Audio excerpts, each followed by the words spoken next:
গরম অপছন্দের হলেও গরমের ফলগুলোর কারণে গরমকে হাসি মুখে সহ্য করে নেওয়া ছাড়া উপায় নেই। সেই ফলের রাজা আম দিয়ে বানাবো আজ ম্যাঙ্গো মুস।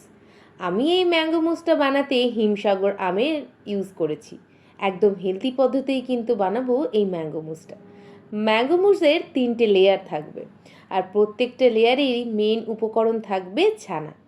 একদম ওপরের লেয়ারে জল ঝরানো ছানার সাথে গুড় দিয়ে ব্লেন্ড করে রাখতে হবে। দ্বিতীয় লেয়ারে থাকবে আমের পাল্প, আর তৃতীয় লেয়ারে থাকবে ছানা আর ম্যাঙ্গো পাল্পের একটা পেস্ট।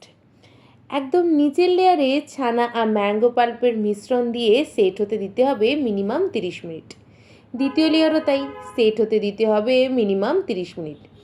লেয়ার সেট হয়ে গেলে লাস্টের লেয়ারে ছানা আর গুড়ের মিশ্রণ যেভাবে ভিডিওতে দিয়েছি সেই পদ্ধতি অনুসারে দিয়ে কুচানো আম আর ওপর থেকে আলমন্ড ক্রাশ করে দিলেই রেডি হয়ে যাবে আমাদের হেলদি ম্যাঙ্গো মুস। চাইলে তোমরা ছানা বাদ দিয়ে পনির আর ফ্রেশ ক্রিম সহযোগেও এই ম্যাঙ্গো মুসটা বানাতে পারবো। তাহলে অতটা হয়তো হেলদি হবে না, কিন্তু ছানা দিয়ে করলে যেরকম ছানাও খাওয়া হবে সেরকম টেস্টিও হবে আর হেলদিও হবে।